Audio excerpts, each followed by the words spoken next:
Hello everybody and welcome back to the railway once again. Sam's Trains here. I thought I'd take a little break from the normal order of things and do a little update video for you. Just to clear up some stuff. It's not really that important, but I thought I'd do it anyway. I did mention in the last video that I might be cutting down the number of videos per week. And I've got some more details on that now. Obviously university's starting again next week, so I'm not going to have an awful lot of time, and I don't think I'm going to be able to maintain 3 videos a week. But I've had a good think about it, and I reckon I could easily do 2 a week. So I've decided that now I'm going to go into winter mode, as it were. So summer mode I could do 3 videos a week easy, but as of next week I'm going to start doing just 2. One at the weekend, like I said, and one during the week. So it's going to be on Saturday night at 6:30, around that sort of time, and Wednesday night at 6:30. So if you wanted to know, that's what's going on. So yeah, apologies for that. I would love to make a video every single day if I could, but obviously I've just not got the time to maintain it, and I don't want the quality to fall. Obviously this time last year my videos were a lot quicker, and the videos that I make nowadays do seem to take quite a bit longer than they used to, which is not a problem at all. It's not a complaint, but it simply means that I need more time to make them the way I want. So yeah, hopefully that's alright with you all. I'm still going to be here. You know, occasionally I might make more than 2 a week, occasionally it might only be 1, depending on what happens. But yes, I'm still going to be here, and I'm still going to be making videos, so stay in touch.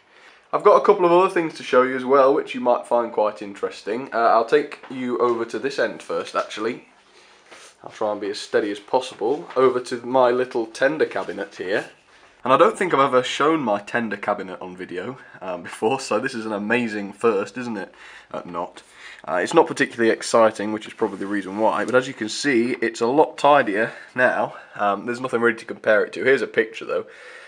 I put this on Facebook, and yes, it was certainly not ideal. And I just thought I'd share this idea with you, because of course it works not only with tenders. You could do it with rolling stock, and you could even do it with locos, but I just happen to have done it with tenders. And all I've done is create dividers. As you can see, these plastic dividers go across the side here, and all they are actually is this. I've got loads of these cheap DVD cases left over from a project, and all I've done is cut them up into strips, hot glued the strips together to the right length, and then glued little bits of, well, this is just paper towel, over the tops of it, so that it's not going to mark them, and then just hot glued them into the base of this cabinet, which I think the whole thing cost about 10 quid last year, or whenever it was that I bought it. And it really does keep them in perfect order. Let's move these. They don't jiggle around quite so much. This one's not full at the moment. I've not glued the last pieces in, but yeah, it really does work very well. And of course you don't have to use these, any cheap plastic will do, but I do like these in particular because you can cut them with scissors, which just makes it a lot easier. And if you've got hot glue, you're good to go. So yeah, there's my little idea. This is my storage solution for tenders, and I'm hoping it's going to help to keep them in good condition. So yeah, that's what I've been doing. It took a couple of hours to make all of those, but yeah, it does look a lot better. Right, back to the front. I've got something else to show you. So here it is. Here's a Loco number 912, which I've had for a long time there, and it says there it's the Burlington Northern Loco, whatever that means. I don't really know much about it, and sadly you won't have seen much of it recently because I decommissioned it ages ago, over a year ago. And the reason was because the motor popped. It was running along quite happily one day. It must have overheated. I don't quite know what happened, but there was a lot of smoke, a lot of mess, and suddenly nothing. And there it is. There's the popped motor. It's quite a tiny thing, not particularly in this dimension, but across there it's very slim. So to find a replacement motor was very difficult, and I couldn't find one at the time. But I did order some 12-volt motors not too long ago on eBay, and I think I ordered 5. I only used 2 of them, and it's like a, let's turn it round, it's like a Mitsumi, I think that is, 12-volt motor, and I bought them because they're quite low RPM. And obviously if you've got a low RPM, you would hope that there's quite a bit of torque, and these motors do have quite a bit of torque. They're very good. Now these have worms on them, as you can see, but I just, in the motor I used to put in here, as you can probably guess, that's what I did. I just snipped the worm off, literally just cut that off there, and put that shaft holder on this part here, and just hot glued it in. And I won't show you inside because it's a big pain to get the body off, but I've basically raised it up. I mean, obviously the two motors are different sizes, so I made a little sort of plastic platform to put this on, which raised it up to a better height, and positioned it in, hot glued it in, and it's great. It really does work well. I'll show you in just a sec.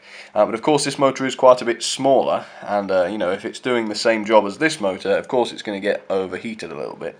But sadly I can't find another motor that's small enough. But you know, I've run it for 10-15 minutes and it's alright. After that it does start to melt the hot glue, but it's not under a lot of strain where it is, so I've noticed even though the hot glue was melted, it hasn't come free. But even so, yeah, run it for 10 minutes and give it a 5-minute break and it's perfectly alright. But yeah, sadly I've tested this motor, completely open circuit, tested the commutator just in case the brushes have been worn away, but no, nothing at all. It's dead as a dodo. But these are very good motors. So I'll show you this Loco running. There she is. And because of the low RPM of the motor, the high torque, you can do some really good slow speeds. As you can see there. Now this Loco would never have done that because there's a lot of gearing in there, which really did put up some resistance. But yeah, look at how slow she can go. And she also, you know, she's got the good speed as well. So I thought I'd let her run round, show you how smooth she is, because you haven't seen her for a long time. I did put her on the channel once, but I can't remember which video it was in, so you win a bun if you can find it.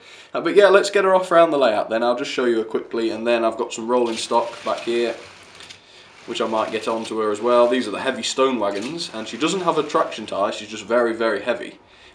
Which is probably the reason why the motor burnt out in the first place. But yeah, no traction tie, just very heavy, which gives her the traction. So yeah, let's get her off. Here we go then. Forwards preferably. Right, and off she goes. And that's at about 1/3 of the speed. And it's a pretty good Loco, pretty smooth. It never really was, but it is now, and it's got the light in the front too. Yeah, it's certainly not bad at all. Whoa, she got a burst of speed there. She probably needs oiling. She's just been sat in a box for quite a long time. Right, and I've changed the points just in front of you there, so she'll come cruising across those. I'll switch the points back. And I'll get her to couple up to these wagons then, so that you can see just what sort of power she's capable of. Right, stop her there. And as you can see there, she's had one of the modern couplings fitted on. Somewhat haphazardly, but yep, it's just fine all the same. So I'm just going to reach over now. Sorry if the camera jolts. I'm going to reach over and set her off forwards. And you can see that's at very low speed. And I'm worried that she may cut out at that sort of speed. So I'll pull her up. But as you can see, there's absolutely no problems in terms of pulling power. So there you have it anyway. That's my little Loco Repair story. So it can be done, no matter what the problem is. So yes, so never lose your confidence. If something breaks, you can always find a way to fix it. So yeah, she's running pretty well. So I'll leave it there anyway, everybody. It's been a very short one today, obviously, but I've got something next time which should be quite interesting. So stay tuned and I'll see you on Thursday. Thanks very much for watching, and I'll see you soon, guys.